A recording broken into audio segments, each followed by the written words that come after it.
इस आध्यात्मिक वर्षा और ज्ञान के संगम में आपका स्वागत है। नमस्कार। आज हम श्रीमद् भगवद गीता के एक बहुत ही महत्वपूर्ण श्लोक पर थोड़ी गहराई से बात करने वाले हैं। अध्याय 3 का श्लोक 12। जी।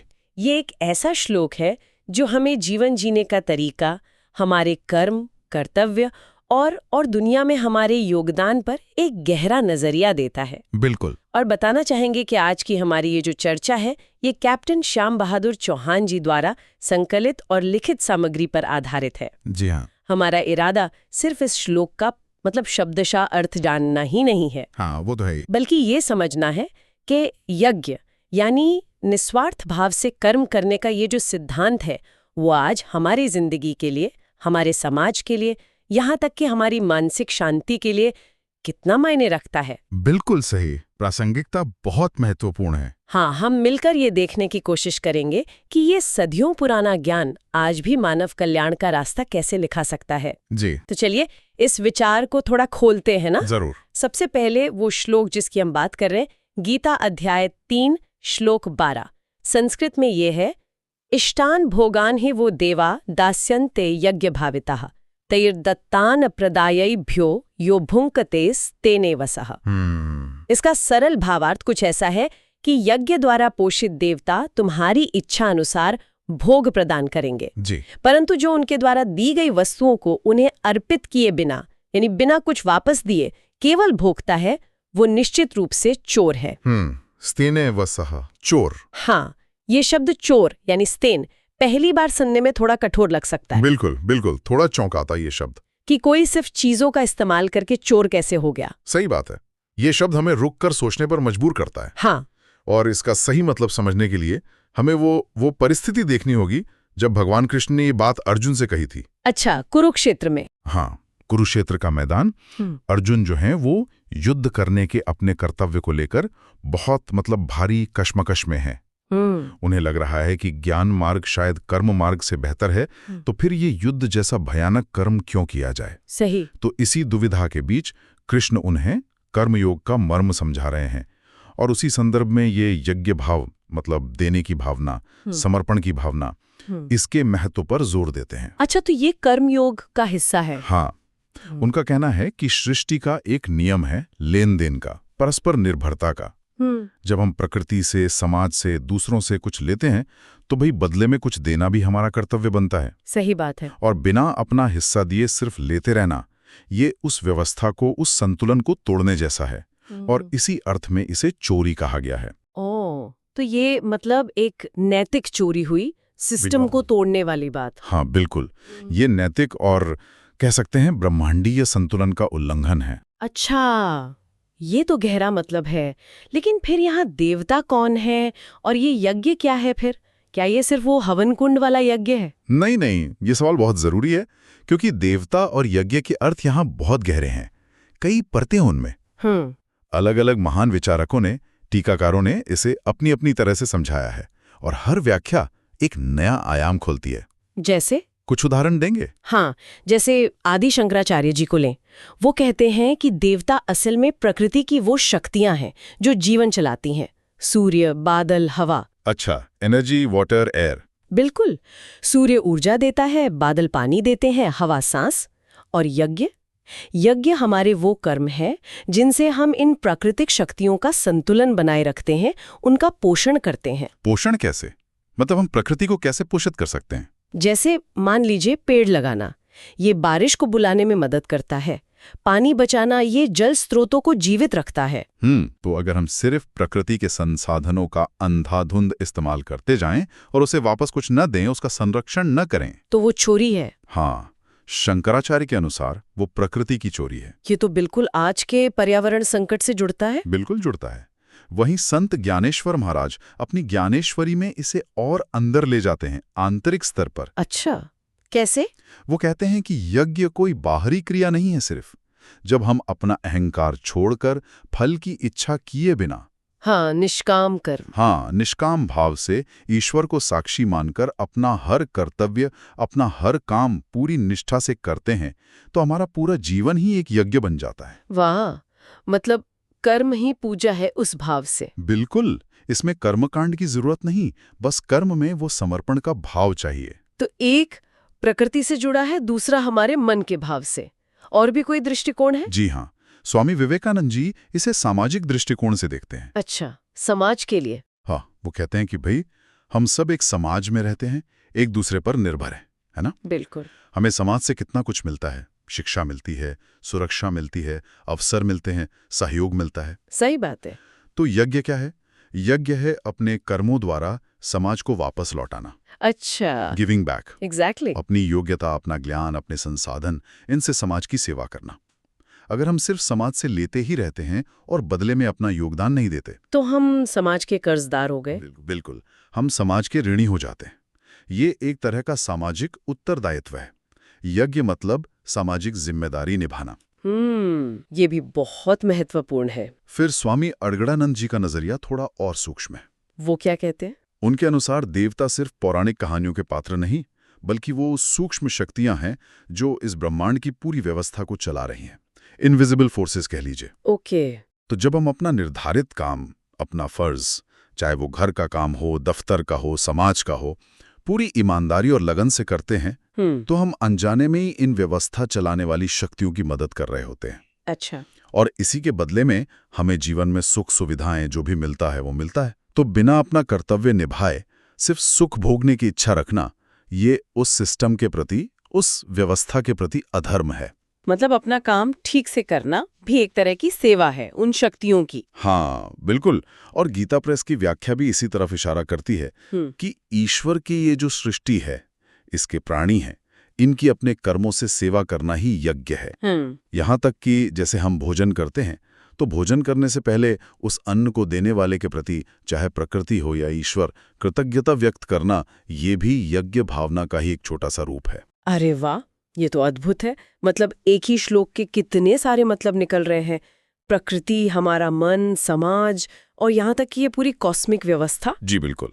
लेकिन यहाँ फिर वही सवाल आता है कि ये हजारों साल पुरानी बात आज की इस तेज रफ्तार कंपटीशन वाली दुनिया में, जहाँ अक्सर पहले मैं का चलन है, हाँ, आपाधापी है, हाँ, वहाँ ये कैसे लागू होती है?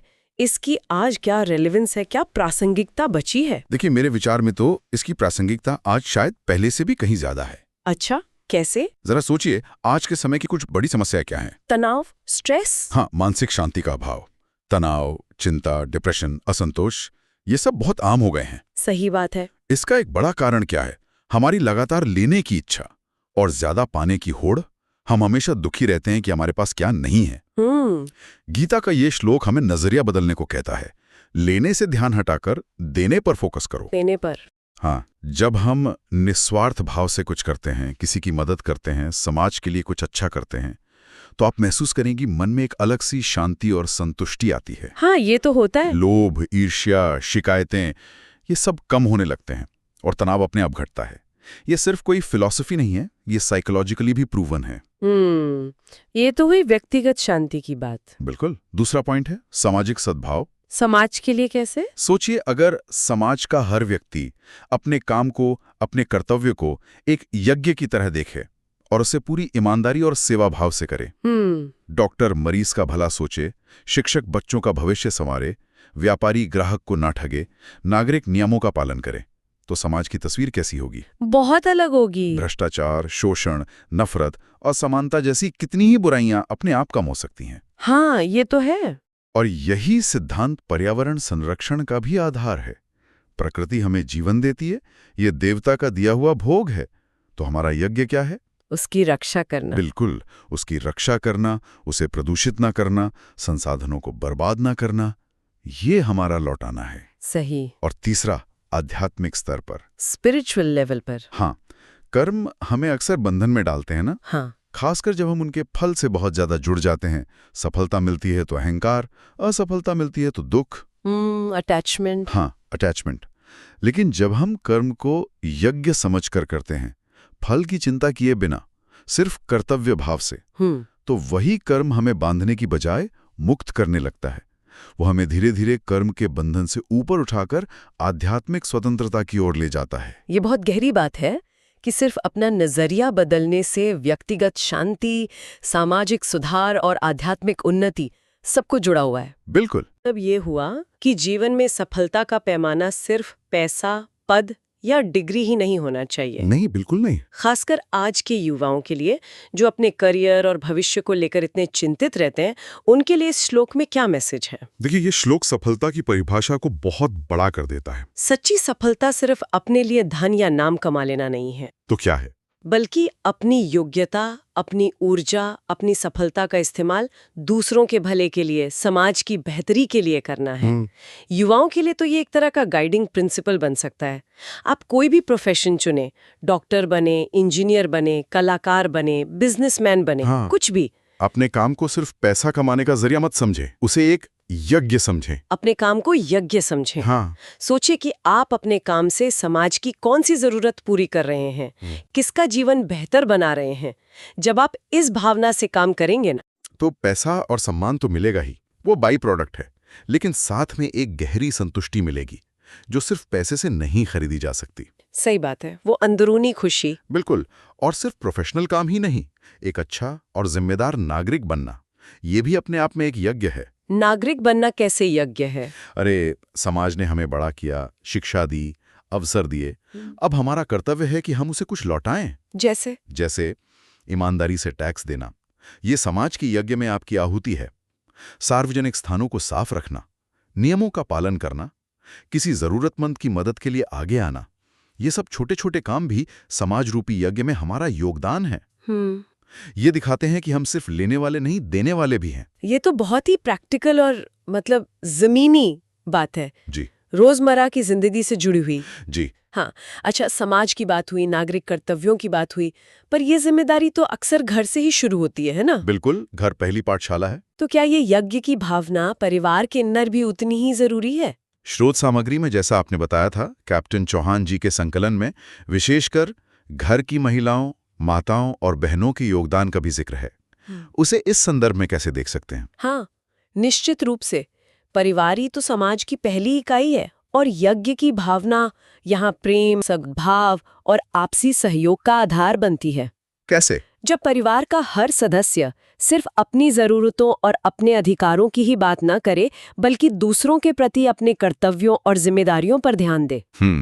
जैसे बच्चे बड़ों का आदर करें, बड़े बच्चों को प्यार और सही दिशा दें, पति पत्नी एक दूसरे के साथी बने, पूरक बने, तो वो घर सचमुच एक यज्ञशाला बन जाता है। वाह, यज्ञशाला। हाँ, जहाँ रिश्तों की आहुति से प्रेम और शांति की ऊर्जा पैदा होती है। और महिलाओं की भूमिका इसमें? और जहाँ तक विशेष रूप से माताओं, बहनों और घर की महिलाओं की बात है, जैसा कि स्रोत में भी संकेत है, वे तो अक्सर इस यज्ञ भाव का जेता जागता उदाहरण होती हैं। कैसे? उनका जीवन कई बार अपने आप ही एक निरंतर चलने वाले यज्ञ की तरह होता है। अच्छा। सोचिए ना, उनका घर ही उनकी यज्ञस्थली बन जाता है।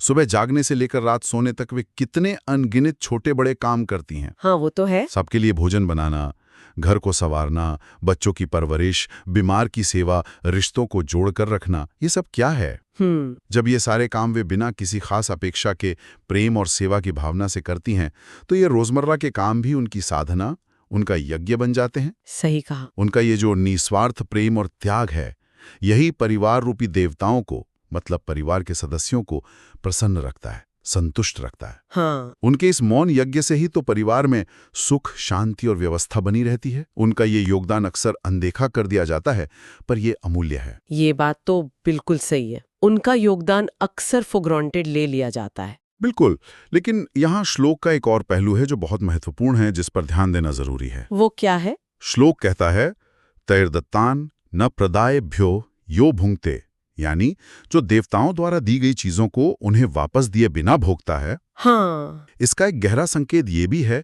कि यज्ञ करने वाले को स्वयं भी पोषित रहना जरूरी है। मतलब? अरे भाई, यज्ञ की अग्नि को जलाए रखने के लिए घी तो चाहिए ना। हाँ, बिल्कुल। इसी तरह जो महिलाएं परिवार के लिए इतना कुछ करती हैं, उन्हें अपने स्वयं के पोषण का भी ध्यान रखना होगा। अपनी सेहत का? हाँ, अपनी सेहत, अपनी मानसिक शांति, अपनी व्यक्तिगत जरूरतें, अपना आत्मसम्मान, अपना विकास, इन पर ध्यान देना स्वार्थ नहीं है। ये उस यज्ञ को लंबे समय तक और बेहतर तरीके से चलाने के लिए जरूरी है। अगर वे खुद ही स्वस्थ, शांत और ऊर्जावान नहीं होंगी तो वे दूसरों का ध्यान कैसे रख पाएंगी? सही बात है। खाली बर्तन से क्या निकलेना। बिल्कुल, इसलिए उनका स्वयं का ध्यान रखना भी उस बड़े पारिवारिक यज्ञ का ही एक अनिवार्य हिस्सा है। ये भी एक प्रकार का यज्ञ ही है, स्वयं को सेवा के योग्य बनाए रखना। ये बहुत ही जरूरी और संतुलित नजरिया है। अक्सर सेवा और त्याग की उम्मीद में खासकर महिलाएं अपनी जरूरतों को बिल्कुल अनदेखा कर देती हैं। हाँ, ये होता है। ये याद दिलाना जरूरी है कि अपना ध्यान रखना भी उस बड़े उद्देश्य का ही हिस्सा है। अच्छा, क्या इस पूरी बात को और आसानी से समझने के लिए कोई सरल कहानी या उदाहरण है, जैसा शायद स्रोत में भी हो? हाँ, स्रोत में एक बहुत ही प्यारी जानी पहचानी कहानी का जिक्र आता है जो इस भाव को बहुत खूबसूरती से समझाती है। कौन सी कहानी? वो पेड़ और लड़के की दोस्ती वाली कहानी। अच्छा, हाँ, सुनी है। एक छोटा लड़का था, रोज एक आम के पेड़ के पास खेलने जाता था।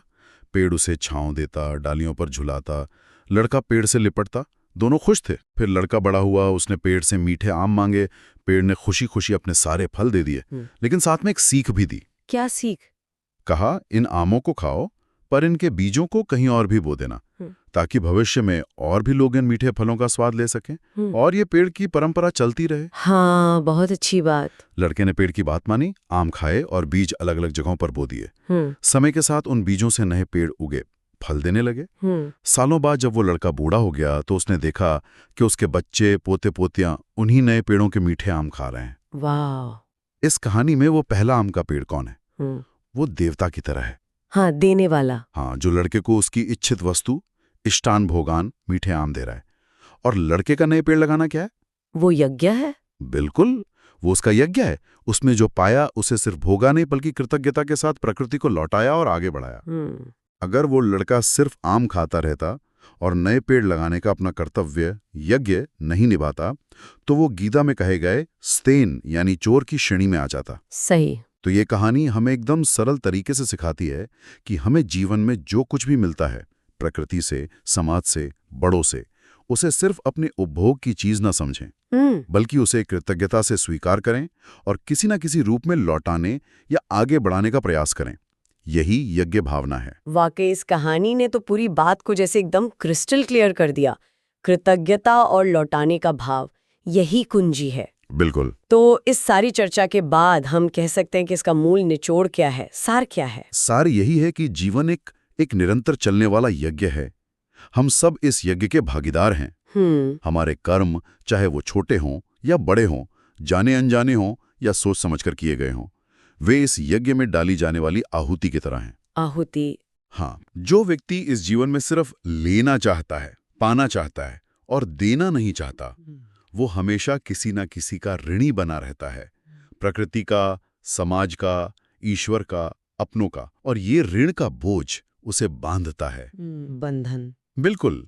इसके विपरीत जो व्यक्ति निस्वार्थ भाव से अपने कर्तव्य को पहचानकर देने की भावना से जीता है, वो धीरे धीरे इन ऋणों से, इन बंधनों से मुक्त हो जाता है। मुक्त होता है। हाँ, हमें प्रकृति से, समाज से, पूर्वजों से, ईश्वर से जो कुछ भी मिला है, ये शरीर, ये सांसें, ये बुद्धि, ये ज्ञान, ये रिश्ते, ये संसाधन, उसे सिर्फ अपना अधिकार न समझकर एक उपहार समझें, एक प्रसाद समझें और कृतज्ञता के साथ उसका सम्मान करें, उसे सही तरीके से इस्तेमाल करें और जहां तक संभव हो उसे समाज को, प्रकृति को, आने वाली पीढ़ी को लौटाने का प्रयास करें। यही सच्ची पूजा है, यही सच्चा यज्ञ है। स्वार्थ और आसक्ति से रहित होकर किया गया कर्म ही वो पवित्र अग्नि है जो हमारे सारे कर्म बंधनों को जलाकर हमें वास्तविक स्वतंत्रता और आनंद का अनुभव करा सकती है। बहुत खूब, बहुत ही गहरा और प्रेरणादायक संदेश। इस गहन और सार्थक चर्चा के अंत में हमारे श्रोताओं के लिए सोचने या मनन करने के लिए कोई एक विचार या प्रश्न आप देना चाहेंगे? हाँ, निश्चित रूप से। इस चर्चा को विराम देते हुए एक प्रश्न हम सबके मन में उठना चाहिए। क्या? कि हमारे रोजमर्रा के जीवन में, हमारे सामान्य से लगने वाले कामों में ऐसी कौन सी छोटी छोटी चीजें हैं जिन्हें हम अब तक शायद अनजाने में या मजबूरी में करते आए हैं, पर अगर उन्हें हम यज्ञ की भावना से करें, मतलब बिना किसी तत्काल स्वार्थ के, सिर्फ सेवा भाव से या लौटाने के इरादे से करें। अच्छा, वे कौन से कार्य हो सकते हैं जिनका शायद हमें तुरंत कोई सीधा लाभ न दिखे, पर जो चुपचाप समाज के ताने बाने को मजबूत करते हो, प्रकृति का संतुलन बनाते हो, ये बस किसी और के चेहरे पे एक मुस्कान लाते हो? हम अपने दैनिक जीवन में इस यज्ञ भाव को और कैसे उतार सकते हैं, कहाँ-कहाँ इसे लागू कर सकते हैं, इस पर विचार करना शायद हम सबके लिए सार्थक होगा। बिल्कुल, यह सोचने के लिए एक बहुत अच्छा बिंदु है। इस गहन ज्ञान यात्रा में हमारे साथ शामिल होने के लिए आपका बहुत बहुत धन्यवाद। धन्यवाद। उम्मीद है यह चर्चा हमारे सुनने वालों के विचारों को नई दिशा देगी और उनके लिए उपयोगी सिद्ध होगी। आशा है। और एक बार फिर हम कैप्टन श्याम बहादुर चौहान जी को उनके इस महत्वपूर्ण संकलन और लेखन के लिए स्मरण करते हैं, जिसने हमारी आज की इस सार्थक चर्चा को आधार प्रदान किया। जी। अगली बार फिर मिलेंगे एक नए विषय और एक नई ज्ञान यात्रा के साथ। तब तक के लिए नमस्कार। नमस्कार।